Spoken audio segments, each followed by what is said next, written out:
Hey guys, what's up? It's the Rookie Revolution back with another video, and last week I covered the 5 weirdest, most bizarre daily challenges of all time, which I thought was a lot of fun, and it made me think, what are the weirdest eliminations of all time? So I came up with a list of 10 this time, including some honorable mentions, and I'm going to rank the most bizarre, weirdest, ridiculous eliminations of all time. So unlike last time, these will actually be ranked. I also have a few rules. I'm going to limit myself to 2 at the most from each season, as honestly, I could use every single Inferno 1 elimination, but I'm just going to limit it. So without further ado, let's begin. So I'm going to go ahead and take the money and run, teacher. I'll win every fight. Rookie Revolution. This is a game!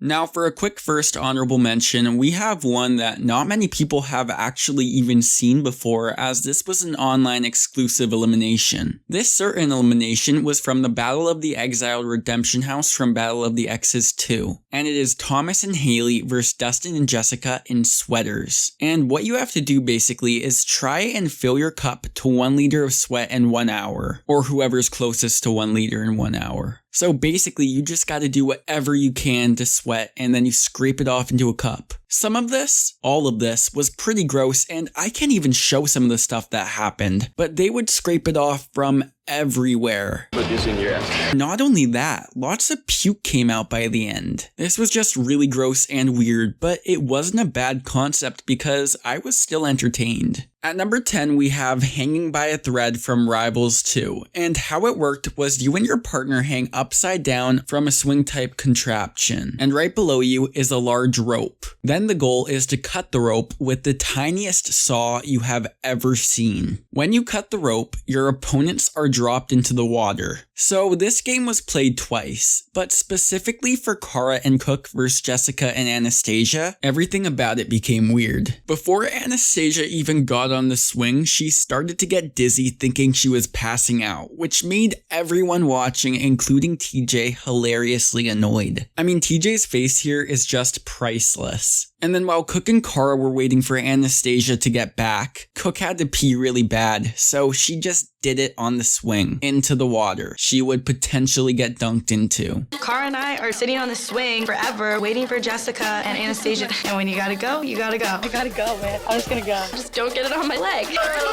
Hope you guys don't lose. Cara was surprisingly okay with this, but I just imagine the moment it would have been if they both fell in. But they won, and Anastasia and Jessica expectedly lost. TJ showed he did not like Anastasia with his closing remark to her. I guess you shouldn't smoke cigarettes and not eat, so. Scrolls, Looney Tunes, pack your bags, go home, rookie. The elimination concept with the saw and the swing and being upside down, I think, was interesting and funny. It was weird, but at the same time, it also had the feeling of a serious, high-stakes elimination. So I give the people who came up with it a lot of credit, because it's hard to have a goofy elimination that feels so serious at the same time. There was also DM and Anissa versus Camilla and Jemmy, but it was much more boring and sad with DM, so that one I feel doesn't showcase it as well as the first one. For number 9, we have Kayla versus Ashley on Champs vs Stars 2, and this elimination game was called Free Your Mind, and it was really simple. The competing players wear a quote-unquote tube with a bunch of rods on it, and they are trapped inside of a cage. They then have to find a way to bend and maneuver your way out of the cage. I'm not gonna lie, I personally love the concept of this elimination, but it's impossible to deny that it looks real goofy. Although if you try and ignore the goofiness, this was a solid elimination concept and required lots of strategy or ingenuity, as that was the theme of the episode. Lastly, while the blue team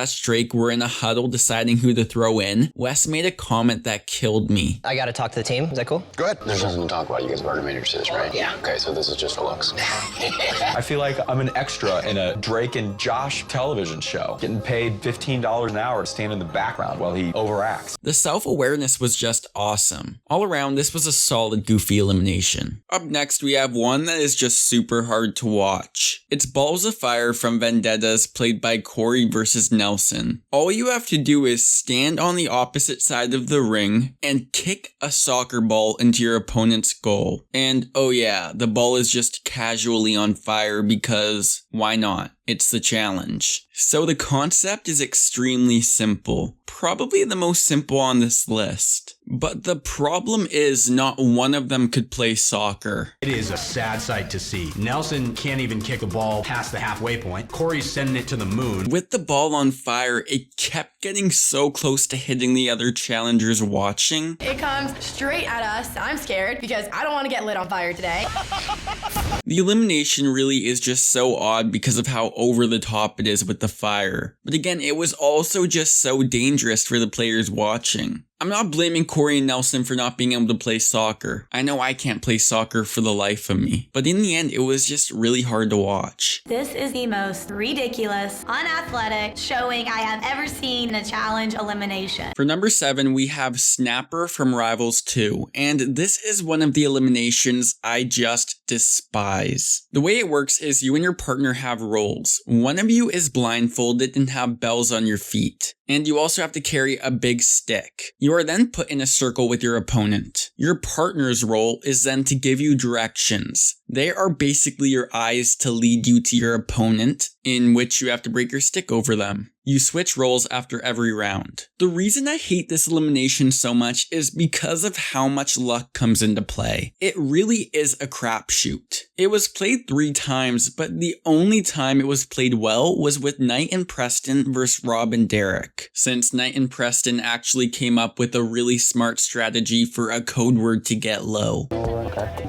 Knight and I come up with our code word, NOLA. It's like the strategy of getting low. Nola. Every time they played it after this, it was just really boring and chancy. Another big reason I don't like it at all is because on Champs vs Pros, we finally got the Bananas vs West elimination we have always wanted, and it was this elimination. The biggest crapshoot. It was just such a missed opportunity, and now they act like it never happened. I really hope we never see this elimination again, quite honestly. Johnny, you got any last words before we see you go? Oh man, I'm good. That's a first. Losing never feels good, losing the West feels worse, but... Next, we have one extremely similar to the last one. It's kind of like the last 2 mixed together, actually. But I think this one is a bit better. And it is Hear Me Out from Rivals 3, played by Wes and Nani versus Kellyanne and Jamie. And once again, this was a blindfolded game. But instead of breaking a stick on your opponent, you are playing a blind game of soccer. Pretty much one player from each team is in the soccer arena blindfolded, while the other is the eyes telling them where everything is. This elimination was much more funny as it was a chore to find the ball. Most of the time they were just kicking dirt and it was hilarious. And this had one of the biggest crowd reactions from TJ and everyone I've ever seen. They all loved it. This is the most exciting elimination I think I've ever seen in my entire life. This is one of the most entertaining eliminations that I've ever seen. I've seen a lot of them. This being a rival season and it relying on communication was actually a really nice test, and that applies to the last game as well. It's much harder to listen to your rival than your friend. Turn to me. Go this direction, go that direction. Dude, I don't know which way this and that is. So yeah, just a better version of the last one, but I think what you can take away from this and number 7 and 8 is that soccer isn't my favorite and I really don't like blindfolded games. All of you except for you. You're cool. You guys are on the fence. At number 5, we have That's the Ticket from Final Reckoning, and the way this elimination works is one person from your team goes inside of a huge hamster cage full of balls with numbers on them. While you are in the cage, one player from the opposing team is spinning it as fast as they can to make it harder for you to find the numbers, which you need to find 5 of your unique numbers to win. First, let's talk about the spinning of the cages. This was just plain dangerous, most notably for Natalie, a 5'0" woman who weighs probably around 100 pounds being spun at full speed by a 185-pound Kyle who was not holding back at all. Pair that with no knee pads or really any protection at all, she got banged up pretty bad. And hearing her whimper in pain was really nerve-wracking to watch. I'm worried that either Brad or Kyle are gonna spin me really, really fast. I'm just gonna keep spinning Natalie until she turns to liquid. You have Paulie, who is a really small dude, spinning Brad, which is a large man. And then you've got Kyle spinning tiny little Natalie inside this cage. I mean, this is gonna be bad. Natalie is going going to die. Although she still won the elimination very impressively. With all the cons I just mentioned, I really did like this elimination. It was unique and something different. So disregarding the unsafeness, I thought it was a great weird elimination.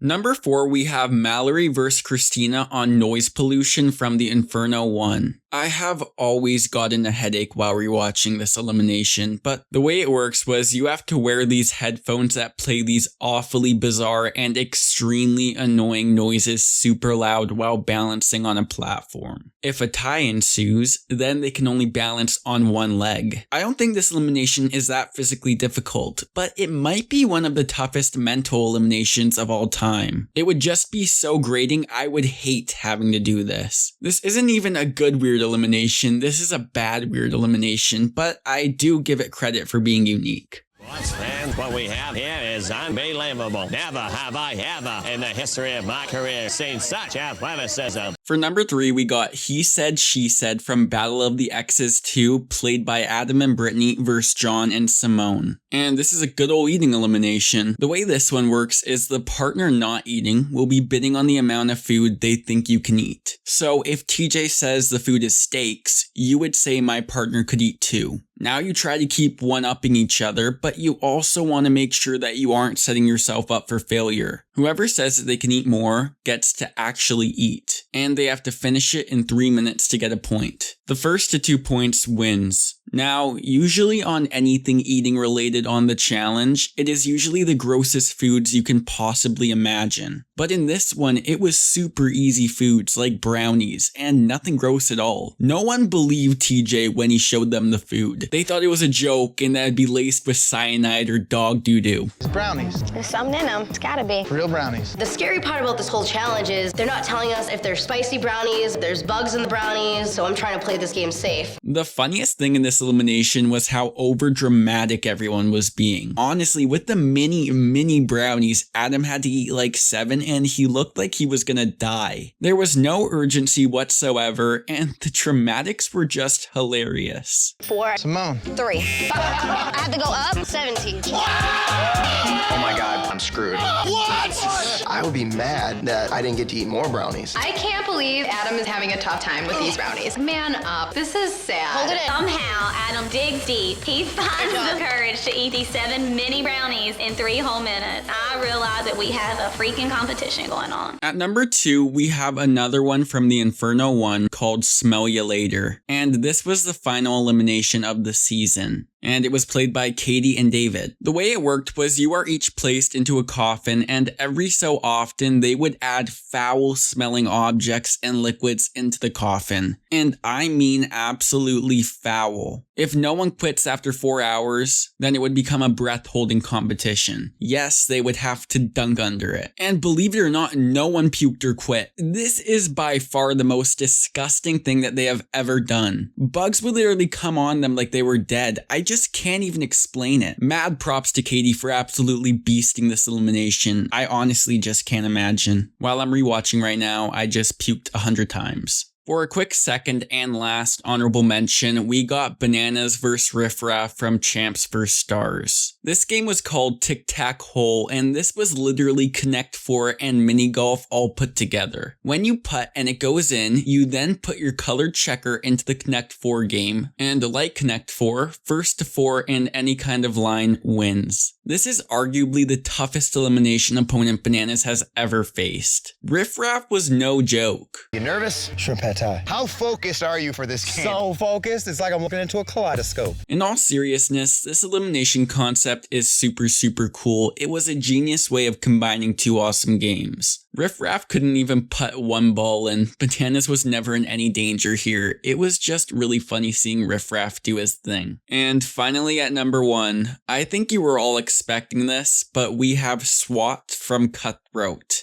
And Swat the hell, pun intended, that I completely came up with on my own. The way this elimination works is in 3 stages, but all with the same underlying theme. The first stage is slapping your opponent with a run-of-the-mill fly swatter. The second stage is now a heavy-duty fly swatter that you have to whack your opponent's face with again. And finally, if no one gives up, the third round you have to hold up a heavy bucket while still slapping each other. First to drop the bucket loses. Okay, I'll say it again. Swat the hell. It's just crazy. When the guys played, TJ came to the house hours before, making them shave their faces. No one knew why, but the speculation was hilarious. I feel like it's gonna be a water thing. Think it's something military? I'm thinking something with fire. Your hair could catch on fire and burn your face. They're gonna make out until somebody gets a bone and that person wins. They're gonna waterboard you guys. I'm gonna go out on a limb and say that if it's against the Geneva Convention, I'm pretty sure they're not gonna do it to us in a challenge. The guys' round was brutal though. Big Easy was nailing Luke's ear, but Luke had a sound strategy, just focusing on the bucket. Every time Eric goes for a big swing, that bucket drops. I'm just giving Eric little taps on the cheek right now. I'm just concentrating on keeping that bucket up. It's pretty safe to say that this is the silliest concept ever seen on a challenge, and this is the most bizarre, this is the weirdest. I mean, I don't know who thought of this, but well done. Well done. Luke's face is bright red. He looks like a tomato. It feels like somebody's taking a branch from a tree and hitting it across my ear as hard as they can. Thank you all so much for watching. Stay tuned for next week to see my review of the Challenge All-Stars. I'm so excited to share that with you all. Please like, comment, and subscribe. Follow me on Twitter, link in the description. And until next time, take care.